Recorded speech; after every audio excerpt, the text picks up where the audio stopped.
ನಮಸ್ಕಾರ ಸ್ನೇಹಿತರೆ, ನಾನಿವತ್ತು ಈ ಫೈನಲ್ ಕಟ್ ಆಫ್ ಲಿಸ್ಟು ಆಮೇಲೆ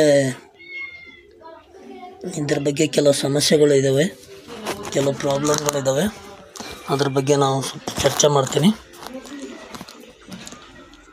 ಯಾರ್ಯಾರಿಗೆ ಏನೇನು ಡೌಟ್ ಇದೆ ಅದು ಇದರಲ್ಲಿ ನೋಡ್ಕೋಬೋದು. ನೀವು ಏನಪ್ಪ ಅಂತಂದರೆ KKRTC ಅವರು ಫೈನಲ್ ಲಿಸ್ಟ್ ಹಾಕಿ ತಿರ್ಗಿ ಕೌನ್ಸಿಲಿಂಗು ಕೊಡ್ತಾರೆ 26, 27 ಮತ್ತು 28ನೇ ತಾರೀಕಿಗೆ. ಕೆಲವು ಸಮಸ್ಯೆಗಳೇನೆಂದರೆ, ಫಸ್ಟ್ ಲಿಸ್ಟಲ್ಲಿ ಹೆಸರಿತ್ತು, ಫೈನಲ್ ಲಿಸ್ಟಲ್ಲಿ ನನ್ನ ಹೆಸರು ಬರಲಿಲ್ಲ ಅಂಥೇಳಿ. ಆಮೇಲೆ ಇನ್ನು ಕೆಲವೊಬ್ಬರು 45 ನಂಬರ್ ಇದೆ, 3rd B ಕ್ಯಾಟಗಿರಿ ಇದೆ, 371 ಇದೆ, ನಂದು ಆಗಿಲ್ಲ ಅಂಥೇಳಿ. ಈ ಫಸ್ಟ್ ಲಿಸ್ಟಲ್ಲಿ ಹೆಸರಿತ್ತು, 2ನೇ ಲಿಸ್ಟು ಅಥವಾ ಫೈನಲ್ ಲಿಸ್ಟಲ್ಲಿ ಹೆಸರು ಯಾಕೆ ಬರಲಿಲ್ಲ ಅಂತೇಳಿ ಫಸ್ಟ್ ನೋಡೋಣ. ಫಾರ್ ಎಕ್ಸಾಂಪಲು, ನೀವು ಸೆಕೆಂಡ್ A ಅಂತ ತಿಳ್ಕೊಳ್ಳಿ. ನೀವು 42 ನಂಬರ್ ತೊಗೊಂಡಿದ್ದೀರಾ. ಇಲ್ಲಿ ಕಾಣಿಸ್ತಾ ಇದೆಯಲ್ಲ, ಇವರು 42 ನಂಬರೇ ತೊಗೊಂಡಿದ್ದಾರೆ. ಅಂದರೆ ಈ ಡೇಟ್ ಆಫ್ ಬರ್ತ್ ಏನಿದೆಯಲ್ಲ, 9ನೇ ಮಾರ್ಚು 1995, ನಿಮ್ಮದು 42 ನಂಬರ್ ಇದೆ. ಆದರೆ ನಿಮ್ಮ ಡೇಟ್ ಆಫ್ ಬರ್ತ್ ಏನಿದೆ, ಎಕ್ಸಾಂಪಲು 10 ಮಾರ್ಚ್ 1995 ಈ ಥರ ಮೇಲೆ ಇದೆ. 10, 11, 12 ಈ ಡೇಟು, ಮಾರ್ಚು ಇದ್ಬಿಟ್ಟು ಏಪ್ರಿಲ್, ಮೇ, ಜೂನು 95, 96, 97, 98 ಈ ಥರ ಆಗಿದ್ರು ನಿಮ್ಮ ಡೇಟ್ ಆಫ್ ಬರ್ತ್ ಇತ್ತು. ಆಮೇಲೆ ನೀವು 43 ನಂಬರ್ ತೊಗೊಂಡ್ರೂ ನಿಮ್ಮದಾಗಲ್ಲ. ಯಾಕಂದರೆ ಅವ್ರು ನಿಂದಿರಿಸಿದ್ದು ಲಾಸ್ಟ್ ಡೇಟ್ ಆಫ್ ಬರ್ತ್ 95, 9ನೇ ಮಾರ್ಚ್ 1995. ಯಾಕೆ ಅಷ್ಟು ನಿಂದಿರಿಸಿದ್ರು ಅಂದರೆ, ಫಾರ್ ಎಕ್ಸಾಂಪಲು ಈ ಸೆಕೆಂಡ್ A ಕ್ಯಾಟಗಿರಿಗೆ ಒಂದು 100 ಪೋಸ್ಟ್ ಅಂದ್ಕೊಳ್ಳಿ. ಈ 100 ಪೋಸ್ಟಲ್ಲಿ ಅವ್ರು 100 ಪೋಸ್ಟು ಸೆಕೆಂಡ್ Aದವರಿಗೆ ಕ್ಯಾಟಗಿರಿ ಕ್ಯಾಂಡಿಡೇಟ್ಗಳಿಗೆ ತುಂಬಬೇಕು. ಆ 100 ಪೋಸ್ಟ್ ತುಂಬಬೇಕಾದ್ರೆ 43 ನಂಬರ್ ತೊಗೊಂಡವರು ನಿಲ್ಸಕ್ಕೆ ಹೋಗಿದ್ರೆ, 43 ನಂಬರ್ ತೊಗೊಂಡಿದ್ದವರು ಒಂದು 200 ಜನ ಇರ್ತಾರೆ. ಅವಾಗ 200 ಜನಕ್ಕೂ ತೊಗೊಳಕ್ಕಾಗಲ್ಲ. ಅದಕ್ಕೇನು ಮಾಡ್ತಾರೆ, 42 ನಂಬರ್ಗೆ ಬರ್ತಾರೆ. 42 ನಂಬರ್ಗೆ ಬಂದು ಅದ್ರಾಗ ಡೇಟ್ ಆಫ್ ಬರ್ತ್ ಯಾರು ಸೀನಿಯರ್ ಇದ್ದಾರೋ ಅವರನ್ನು ಹಾಕ್ಕೊಂಡು ಅವ್ರಿಗೆ ಬೇಕಾಗಿದ್ದಷ್ಟು 100 ಪೋಸ್ಟು ಮ್ಯಾಚ್ ಆಗೋ ಥರ ಡೇಟ್ ಆಫ್ ಬರ್ತ್ ಫಿಕ್ಸ್ ಮಾಡ್ತಾರೆ. ಆ ಫಿಕ್ಸ್ ಮಾಡಿ ಆ ಡೇಟ್ ಆಫ್ ಬರ್ತ್ ಹಿಂದೆ ಯಾರ್ಯಾರು ಡೇಟ್ ಆಫ್ ಬರ್ತ್ ಇದೆಯೋ ಅವರೆಲ್ಲ ಸೆಲೆಕ್ಟ್ ಆಗಿರ್ತಾರೆ 42 ನಂಬರು. ಆಮೇಲೆ 43 ನಂಬರ್ ತೊಗೊಂಡವರು ಇದ್ದರೂ ಆ ಡೇಟ್ ಆಫ್ ಬರ್ತ್ ಒಳಗಡೆ ಇದ್ದರೆ ಅವರು ಸೆಲೆಕ್ಟ್ ಆಗ್ತಾರೆ. 44 ನಂಬರ್ ತೊಗೊಂಡು 45 ತಗೋ, 46 ತಗೋ, 47 ತಗೋ, 48 ತಗೋ, ಈ ಥರ ಎಷ್ಟೇ ನಂಬರ್ ತೊಗೊಂಡ್ರು ಈ ಡೇಟ್ ಆಫ್ ಬರ್ತ್ ಒಳಗಡೆ ಇರಬೇಕು. ಎಷ್ಟೇ ನಂಬರ್ ಅಂದರೆ 42ಕ್ಕಿಂತ ಕಮ್ಮಿ ತೊಗೊಳ್ಬಾರ್ದಂಗೆ, 42ಕ್ಕಿಂತ ಮೇಲೆ ನಂಬರ್ ತೊಗೊಂಡಿರ್ಬೇಕು. ಈ ಡೇಟ್ ಆಫ್ ಬರ್ತ್ ಒಳಗಡೆ ಇರಬೇಕು. ಆ ಥರ ಮ್ಯಾಚ್ ಮಾಡಿಕೊಂಡು ಆ 100 ಪೋಸ್ಟ್ ಫಿಲ್ ಮಾಡಿರ್ತಾರೆ. ಆಮೇಲೆ ಈಗ ನಿಂದು 42 ಇದೆ, ಅವನು 42 ಇದೆ, ಯಾಕೆ ನಂದು ಆಗಲಿಲ್ಲ ಅಂತ ಆ ಫಸ್ಟ್ ಲಿಸ್ಟ್ನಾಗ ಅವ್ರು ಏನು ಮಾಡಿದ್ದಾರೆ, ನಿಮ್ಮದು ಹಾಕಿದ್ದಾರೆ, ನೀವು ಸೆಲೆಕ್ಟ್ ಹಾಕಿದ್ದೀರಾ. ಆಮೇಲೆ ಅಬ್ಜೆಕ್ಷನ್ ಹಾಕೋಕ್ಕೆ ಟೈಮ್ ಕೊಟ್ಟಿದ್ರಲ್ವ, ಆ ಟೈಮಲ್ಲಿ ಅವರು ಅಬ್ಜೆಕ್ಷನ್ ಹಾಕಿದ್ದಾರೆ. ಏನಂತ, ನಂದು 42 ನಂಬರ್ ಇದೆ, 42ಕ್ಕೆ ನೀವು ಕಟ್ ಆಫ್ ನಿಲ್ಲಿಸಿದ್ರೆ ನಂದು ಯಾಕೆ ಆಗಲಿಲ್ಲ ಅಂತೇಳಿ. ಅವರಲ್ಲಿ ಚೆಕ್ ಮಾಡಿ ನೋಡಿ, ವೆರಿಫಿಕೇಷನ್ ಮಾಡಿ ನೋಡಿ, ಡೀಟೇಲಾಗಿ ಚೆಕ್ ಮಾಡಿ ನೋಡಿದರೆ ಒಂದು ದಿನ ಏನೋ ನಿಮ್ಗಿಂತಲೂ ಕಮ್ಮಿ ಇರಬೇಕು. ಅವನು ಹಿಂದೆ ಹುಟ್ಟಿರ್ಬೇಕು, ಒಂದು ದಿನ ಹಿಂದಿನ ದಿನ ಹುಟ್ಟಿರ್ತಾನೆ. ಸೊ ಅದ್ರಗೋಸ್ಕರ ಆಗಿರ್ತದೆ. ಇಬ್ಬರದು ಸೇಮ್ ನಂಬರ್ ಇತ್ತಂದರೆ ನೀವು ಖಂಡಿತವಾಗ್ಲೂ ನೀವೊಂದು ಮನವಿ ಪತ್ರವನ್ನು ಇದು ಮಾಡಿಕೊಂಡು ಹೆಡ್ ಆಫೀಸ್ನಾಗ ಹೋಗಿ, ಗುಲ್ಬರ್ಗ ಹೆಡ್ ಆಫೀಸ್ನಾಗ ಹೋಗಿ ಅವ್ರಿಗೆ ಮನವಿ ಮಾಡ್ಕೋಬೋದು. ಸರ್, ನೀವು ಇಷ್ಟು ಕಟ್ ಆಫ್ ನಿಂದಿರ್ಸಿದ್ದೀರಾ, ಈ ಡೇಟ್ ಆಫ್ ಬರ್ತ್ ನಿಂದಿರ್ಸಿದ್ದೀರಾ, ನಂದು ಅಷ್ಟೇ ನಂಬರ್ ಇದೆ, ಅದೇ ಡೇಟ್ ಆಫ್ ಬರ್ತ್ ಇದೆ, ನಂದು ಯಾಕೆ ಆಗಲಿಲ್ಲ ಸರ್ ಅಂತ ನೀವು ಮನವಿ ಮಾಡ್ಕೋಬೋದು. ಹೋಗಿ ಅಲ್ಲಿ ಇವಾಗ ಏನಂದರೆ ಅಬ್ಜೆಕ್ಷನ್ ಹಾಕೋ ಡೇಟ್ ಮುಗಿದೋಗಿದೆ, ನಾವು ಹೋಗಿ ಆರ್ಡ್ರ್ ಮಾಡೋದು ಇದು ಆಗಲ್ಲ. ಮನವಿ ಮಾಡ್ಕೊಂಡು ಕೇಳ್ಬೋದು. ಮನವಿ ಮಾಡ್ಕೊಂಡು ಕೇಳ್ಕೊಂಡ್ರೆ ಖಂಡಿತ ಯಾವುದೋ ಒಂದು ಉತ್ತರ ಸಿಗ್ತದೆ. ಆಮೇಲೆ ನಮ್ಮದು ಇನ್ನೊಬ್ಬರು ಸ್ನೇಹಿತರು ಯಾರು ಕೇಳಿದರು, 45 ನಂಬರ್ ಇದೆ, 3rd B ಕ್ಯಾಟಗಿರಿ ಇದೆ, 371 ಸರ್ಟಿಫಿಕೇಟ್ ಇದೆ. 3rd B ಅವರಿಗೆ 32ವರೆಗೆ ನಿಲ್ಲಿಸಿದ್ದಾರೆ ಸರ್, ನಂದು ಯಾಕೆ ಆಗಲಿಲ್ಲ ಅಂತೇಳಿ. ಅಂದರೆ ಖಂಡಿತವಾಗ್ಲೂ ನೋಡಿ, ನಿಮ್ಮದು ಡೇಟ್ ಆಫ್ ಬರ್ತು ಇಲ್ಲಿ 32ವರೆಗೆ ನಿಲ್ಲಿಸಿದಂತ ನೀವು ಹೇಳಿದರೆ, ಇದು ಡ್ರೈವರ್ ಕಮ್ ಕಂಡಕ್ಟರ್ದು. ನಿಮ್ಮ ಡೇಟ್ ಆಫ್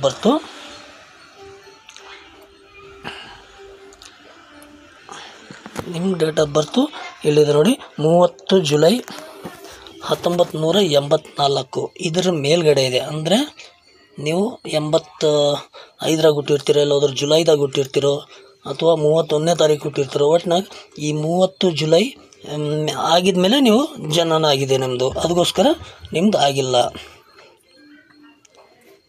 ನಾನು ಮೇಲ್ಗಡೆ ಹೇಳಿದ್ನಲ್ಲ, ಆ ಥರ ಅವರು ಆ ಕ್ಯಾಟಗರಿಗೆ ಎಷ್ಟು ಪೋಸ್ಟ್ ಬೇಕೋ ಆ ಥರ ಸೆಲೆಕ್ಟ್ ಮಾಡ್ಕೊಂಡಿರ್ತಾರೆ.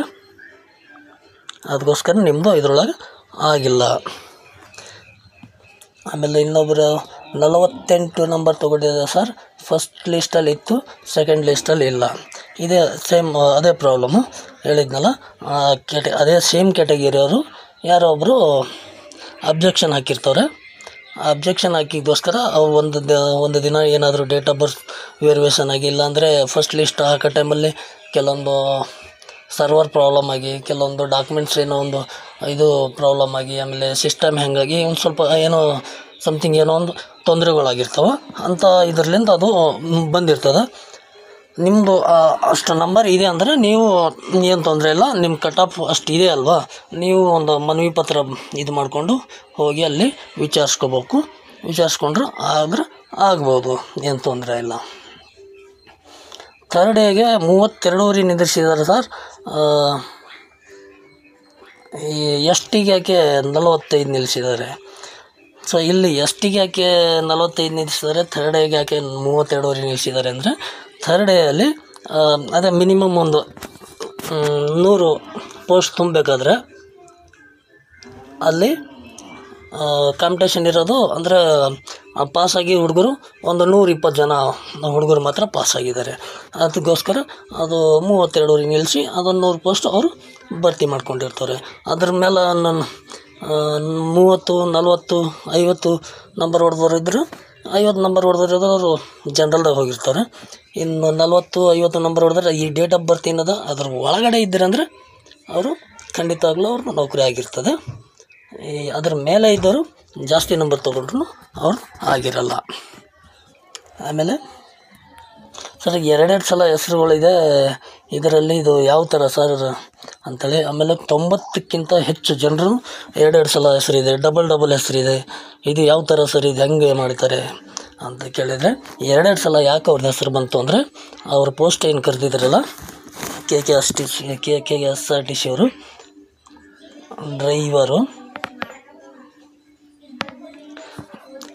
ಆಮೇಲೆ ಡ್ರೈವರ್ ಕಮ್ ಕಂಡಕ್ಟರು ಕರೆದಿದ್ದಾರಲ್ಲ, ಅವರು ಅಪ್ಲಿಕೇಶನ್ ಹಾಕೋ ಟೈಮಿಗೆ ಡ್ರೈವರು ಮತ್ತು ಡ್ರೈವರ್ ಕಮ್ ಕಂಡಕ್ಟರ್ ಈ ಥರ ಪೋಸ್ಟಿಂಗ್ ಹಾಕಿದ್ದಾರೆ. ಈ ಥರ ಪೋಸ್ಟಿಂಗ್ ಹಾಕಿ ಅವ್ರು ಪಾಸ್ ಆಗಿದ್ಮೇಲೆ 2ದ್ರಾಗ ಕಟ್ ಆಫ್ ಅವ್ರು ನಿಲ್ಲಿಸ್ಬೇಕಾಗ್ತದೆ. ಆ ಕಡೆ ಡ್ರೈವರ್ದಾಗೂ ಸೆಲೆಕ್ಟ್ ಆಗಿದ್ದಾರೆ, ಆಮೇಲೆ 2ನೇದು ಬಂದು ಡ್ರೈವರ್ ಕಮ್ ಕಂಡಕ್ಟರ್, ಈ 2ರಾಗೂ ಸೆಲೆಕ್ಟ್ ಆಗಿದ್ದಾರೆ. ಈ 90 ಮಂದಿ 2 ಸಲ ಸೆಲೆಕ್ಟ್ ಆಗಿದ್ದಾರೆ. ಈ 90 ಮಂದಿಗೆ 2 ಕಡೆಗೆ ಅವರಿಗೆ ಡ್ಯೂಟಿ ಕೊಡೋಕ್ಕಾಗಲ್ಲ. ಅದಕ್ಕೋಸ್ಕರನೇ ಕೌನ್ಸ್ಲಿಂಗ್ ಅಂತೇಳಿ ಕರೆದಿದ್ದು. ಆ ಕೌನ್ಸ್ಲಿಂಗ್ ಕರೆದು ಯಾರ್ಯಾರು ಬಂದಿರ್ತಾರೋ ಅವತ್ತು ಅವ್ರದ್ದೆಲ್ಲ ಏನೇನಿದಾವೋ ಅವೆಲ್ಲ ಕ್ಲಿಯರ್ ಮಾಡಿ, ನೆಕ್ಸ್ಟ್ 28ನೇ ತಾರೀಕಿಗೆ 5 ಗಂಟೆ ಮೇಲೆ ಇನ್ನೆಷ್ಟು ಪೋಸ್ಟ್ ಖಾಲಿ ಇದ್ದಿರ್ತಾವೋ, ಈ ಡಬಲ್ ಇದ್ದವ್ರದ್ದು ಅದೇ ಕ್ಯಾಟಗಿರಿದು, ಏನು ಡಬಲ್ ಇದ್ದಾವಲ್ಲ ಅದೇ ಕ್ಯಾಟಗಿರಿದು. ಫಾರ್ ಎಕ್ಸಾಂಪಲ್ ಸೆಕೆಂಡ್ ಡೇ ತೊಗೊಳ್ಳಿ. ಈ ಸೆಕೆಂಡ್ ಡೇದವನು 90 ನಂಬರ್ 2 ಸಲ ಒಂದು ಡಬಲ್ ಬಂದಿರ್ತಲ್ಲ, ಅವನು 45 ನಂಬರ್ ತೊಗೊಂಡಿದ್ದಂದರೆ ಅದೇ ಕ್ಯಾಟಗಿರಿ ಹುಡುಗ ಇನ್ನೊಬ್ಬನು ಅವ್ನು ಕೆಳಗಿನೋಗಿ ತೊಗೋಬೇಕಲ್ಲ. 45 ನಂಬರ್ ತೊಗೊಂಡಿದ್ದು ಅವ್ನು ಲಾಸ್ಟ್ ಆದ, ಅವ್ನು ಡಬಲ್ 2 ಸಲ ಹೆಸರಿತ್ತು. ಅವ್ನು ಕೆಳಗಿನವ್ನು ಯಾರು ಅಂದರೆ 44ವರೆ ನಂಬರ್ ಇದ್ದವು, ಅದೇ ಕ್ಯಾಟಗಿರಿದವ್ನು ತೊಗೋತಾರೆ, ಬೇರೆದರಿಗೆ ತೊಗೊಳ್ಳಲ್ಲ. ಈ ಥರ ತೊಗೊಂಡು ಲಾಸ್ಟಿನ ದಿನ ಅದು ಮ್ಯಾನೇಜ್ ಮಾಡ್ಕೊಳ್ತಾರೆ. ಇದು ಡಬಲ್ ಅಂತೇಳಿ ಯಾರಿಗೆ ಕೊಡಲ್ಲ, ಅದು ಕೊಡೋಕ್ಕೂ ಬರಲ್ಲ. ಅವ್ರು ಅಪ್ಲಿಕೇಶನ್ ಹಾಕೋ ಟೈಮ್ಗೆ ಆ ಥರ ಹಾಕಿದಾರಲ್ಲ, ಅದಕ್ಕೋಸ್ಕರ ಅಲ್ಲಿ ಕರೆದು, ಯಾಕಂದರೆ ಅವ್ರು 2ರಾಗ ಆಯ್ಕೆ ಆಗಿದ್ದಾರೆ, 2 ಆಯ್ಕೆ ಆಗಿದ್ದಾರೆ, ಅವ್ರಿಗೆ ಕೊಡಲೇಬೇಕಾಗ್ತದೆ. ಕೊಟ್ಟು ಅಲ್ಲಿ ಕರೆದು ಅವ್ರಿಗೆ ಒಂದೇ ನೌಕರಿ ಕೊಡ್ತಾರೆ. ಯಾವುದಂದ್ರೆ ಅವ್ರನ್ನ ಆಪ್ಷನ್ ಕೊಟ್ಟಿರ್ತಾರೆ, ನಿನ್ನ ಡ್ರೈವರ್ ಮಾಡ್ತೀಯ, ಡ್ರೈವರ್ ಕಮ್ ಕಂಡಕ್ಟರ್ ಮಾಡ್ತೀಯ. ಯಾಕೆ ಅವ್ರು ಆಪ್ಷನ್ ತೊಗೊಂಡಾಗಿದ್ಮೇಲೆ ಖಾಲಿ ಆಗಿರ್ತದಲ್ಲ, ಆ ಖಾಲಿ ಆಗಿರೋದು ಆ ಕ್ಯಾಟಗಿರಿದಾಗ ತೆಳಗಿನ ವಿದ್ಯಾರ್ಥಿ ಯಾರು ಇರ್ತಾನೋ, ತೆಳಗಿನವು ಯಾರು ಹೇಳ್ಬೇಕು, ಅದೇ ಕ್ಯಾಟಗಿರಿದವ ಇರಬೇಕು. 44 ನಂಬರ್ ಅಂದ್ರೆ ಅವನಕಿನ 0.5 ನಂಬರ್ ಕಮ್ಮಿ ಇದ್ದವು ಯಾರು ಇದ್ದಿರ್ತಾನೋ ಅವ್ನಿಗೆ ಕರೀತಾರೆ. ಅವ್ನಿಗೆ ಕರೆದು ಆ ಡ್ಯೂಟಿ ಅವ್ರಿಗೆ ಕೊಡ್ತಾರೆ. ಆಮೇಲೆ KSRTC ಎಕ್ಸಾಮ್ ಯಾವಾಗಂತ ಕೇಳಿದ್ರೆ ಕೆಲವರು, KSRTC ವೆರಿಫಿಕೇಷನ್ನು ಎಕ್ಸಾಮು ಅದು ಪ್ರೋಸೆಸ್ ನಡೆದಿದೆ. ಎಲ್ಲ ಡಿವಿಷನ್ ಆಫೀಸರ್ಗಳೆಲ್ಲ ಮೀಟಿಂಗ್ ಮಾಡ್ತಾ ಇದ್ದಾರೆ, ಯಾವಾಗ ಮಾಡೋಣ ಏನು ಎತ್ತು ಅಂಥೇಳಿ. ಅದು ಇನ್ನೂ ಡೇಟ್ ಇನ್ನೂ ಕನ್ಫರ್ಮ್ ಮಾಡಿಲ್ಲ ಅವರು. ಮೇ ಬಿ ಹೆಚ್ಚು ಕಡಿಮೆ ಇನ್ನೊಂದು ತಿಂಗಳು ಅಂದರೆ ಮುಂದಿನ ತಿಂಗಳು ಎಂಡಿಗೆ ಗೊತ್ತಾಗುತ್ತೆ ಡೇಟು. ಯಾಕಂದರೆ ಏಪ್ರಿಲ್ಗೆಲ್ಲ ಮತ್ತು ಹೊಸ ಲೆಕ್ಕಪತ್ರ ಅಲ್ವಾ, ಇಯರ್ ಎಂಡು. ಅದಕ್ಕೋಸ್ಕರ ಮುಂದಿನ ತಿಂಗಳು ಎಂಡಿನ ಒಳಗಾಗಿ ಡೇಟ್ ಗೊತ್ತಾಗುತ್ತೆ. ಇಲ್ಲಾಂದರೆ ಮತ್ತೆ ತಿರ್ಗಿ ಎಲೆಕ್ಷನ್ ಬರ್ತವೆ. ಎಲೆಕ್ಷನ್ ಮುಗಿದ್ಮೇಲೆ ಆಗ್ಬೋದು ಅಂತ ಅನ್ಕೋತೀನಿ. ಹಂಗೇನಾದ್ರು ಅದೇ ಡೇಟ್ ಏನಾದರೂ ಕನ್ಫರ್ಮ್ ಆಗಿ ಗೊತ್ತಾಗಿದ್ದರೆ ನಾನು ಇಮಿಡಿಯೇಟಾಗಿ ನಿಮ್ಮ ಜೊತೆಗೆ ನಾನೆಲ್ಲ ಶೇರ್ ಮಾಡ್ಕೊತೀನಿ. ಮತ್ತು ಈ ಕೌನ್ಸ್ಲಿಂಗಿಗೆ ಅದು ಆಯ್ಕೆಯಾದ ಅಭ್ಯರ್ಥಿಗಳು ಕೌನ್ಸ್ಲಿಂಗಿಗೆ ಏನು ಹೋಗ್ತಿರೋ ನೀವೆಲ್ಲರೂ ವೆರಿಫಿಕೇಷನ್ನಾಗಲ್ಲಿ ಏನೇನು ಡಾಕ್ಯುಮೆಂಟ್ಸ್ ಕೊಟ್ಟಿರೋ ಒರಿಜಿನಲು ಸೇಮ್ ಅದನ್ನೇ ಎಲ್ಲ ಒರಿಜಿನಲ್ ಡಾಕ್ಯುಮೆಂಟ್ಸ್ ತೊಗೊಂಡು, ಆಮೇಲೆ ಇದೊಂದು ಕೌನ್ಸ್ಲಿಂಗ್ದೊಂದು ಲಿಸ್ಟ್ ಬಿಟ್ಟಿದ್ದಾರಲ್ವ, ಅದೊಂದು ಲಿಸ್ಟ್ ಪ್ರಿಂಟ್ ತಗೊಂಡು ಒಯ್ದು ಕೊಡ್ರಿ. ಆಮೇಲೆ ಜೊತೆಗೆ ನಿಮ್ಮದೆಲ್ಲ ಒರಿಜಿನಲ್ ಡಾಕ್ಯುಮೆಂಟ್ಸು ಅವರು ಅಲ್ಲೇ ಇಟ್ಕೋತಾರೆ, ಡಿಪಾರ್ಟ್ಮೆಂಟ್ನವ್ರು ಅಲ್ಲೇ ಇಟ್ಕೊಂಡು ನಿಮ್ಗೆ ಆರ್ಡ್ರ್ ಕಾಪಿ ಕೊಡ್ತಾರೆ. ನಿಮ್ಗೆ ಮತ್ತು ನೆಕ್ಸ್ಟ್ ಎದಕ್ಕಾದರೂ ಡಾಕ್ಯುಮೆಂಟ್ಸ್ಗಳು ಬೇಕಾಗಿದ್ರೆ ಅವು ಸಿಗಲ್ಲ. ಅದಕ್ಕೋಸ್ಕರ ನೀವೇನು ಮಾಡಿದ್ರಿ, ಅವು ಎಲ್ಲದ್ರದ್ದು ಒಂದೊಂದು ಫೋಟೋ ತೆಗೆದು ಸೇವ್ ಮಾಡಿ ಇಟ್ಕೊಳ್ರಿ. ಇಲ್ಲ ಎಲ್ಲರೂ ಒಂದೊಂದು ಜೆರಾಕ್ಸ್ಗಳು ತೆಗೆದು ಮನೇಲಿ ಇಟ್ಕೊಳ್ಳಿ. ನೆಕ್ಸ್ಟ್ ಬೇರೆ ಯಾವುದಕ್ಕೂ ಕೆಲ್ಸಕ್ಕೆ ಬೇಕಾಗ್ತಾವೆ. ಇಲ್ಲಾಂದ್ರೆ ಆ ಟೈಮಲ್ಲಿ ಬೇಕಾಗಿದ್ದಾಗ ಮತ್ತೆ ತಿರ್ಗಿ ಆಫೀಸ್ಗೆಲ್ಲ ಹೋಗಿ ಸರ್ ಅದು ಬೇಕಾಗಿತ್ತು ಇದು ಬೇಕು ಎಲ್ಲ ನಿಮಗೆಲ್ಲ ಸುಮ್ಮನೆ ಡಿಸ್ಟರ್ಬು. ಆ ಟೈಮಲ್ಲಿ ರಜೆಗಳು ಸಿಗಲ್ಲ, ಡ್ಯೂಟಿಯಲ್ಲಿ ರಜೆಗಳು ಮಾಡಿದರೆ ಪ್ರೊಬೇಷನರಿ ಬೇಗ ಕ್ಲಿಯರ್ ಆಗೋಲ್ಲ, ಅಂದರೆ ಪರ್ಮಿಟ್ ಬೇಗ ಆಗೋಲ್ಲ. ನೀವು ಡಿಪೋಕ್ಕೆ ಹೋಗಿದ್ಮೇಲೆ ಒಂದು ನಿಮ್ಗೆ ಆರ್ಡ್ರ್ ಕಾಪಿ ಕೊಡ್ತಾರೆ. ಆರ್ಡ್ರ್ ಕಾಪಿ ಕೊಟ್ಟಿದ್ಮೇಲೆ ಒಂದು ಡೇಟ್ ಕೊಟ್ಟಿರ್ತಾರೆ. ಆ ಡೇಟ್ ಒಳಗಾಗಿ ನೀವು ಡಿಪೋಕ್ಕೆ ಹೋಗಿ ಜಾಯ್ನ್ ಆಗಿ ಡಿಪೋ ಮ್ಯಾನೇಜರ್ಗೆ ಭೇಟಿಯಾಗಿ ಒಂದು ಲೆಟ್ರ್ ಬರ್ಕೊಡ್ಬೇಕಾಗ್ತದೆ. ಇಂಥ ಒಂದು ಇದರಾಗ ನಾನು ಡ್ರೈವರ್ ಕಮ್ ಕಂಡಕ್ಟ್ರು ಅಲ್ಲ ಡ್ರೈವರ್ ಕಮ್ ಕಂಡಕ್ಟರ್ ಆಗಿ ಆಯ್ಕೆ ಆಗಿದ್ದೀನಿ. ನನ್ನ ಹೆಸರು ಇದು, ನಮ್ಮ ಊರಿದು, ನಂದು ಟೋಕನ್ ನಂಬರ್ ಇದು. ಅಂದರೆ ನಿಮಗೆ ಈಗ ಆರ್ಡ್ರ್ ಕಾಪಿ ಕೊಟ್ಟ ಮೇಲೆ ಅದ್ರಾಗ ಒಂದು ಟೋಕನ್ ನಂಬರ್ ಹಾಕಿ ಕೊಡ್ತಾರೆ ನಿಮಗೊಂದು. ಹಿಂಗಿದೆ ನನಗೆ ಡಿಪೋನು ಡ್ಯೂಟಿ ಮಾಡೋಕ್ಕೆ ಇದು ಮಾಡಿದ್ದಾರೆ, ನೇಮಕ ಮಾಡಿದ್ದಾರೆ.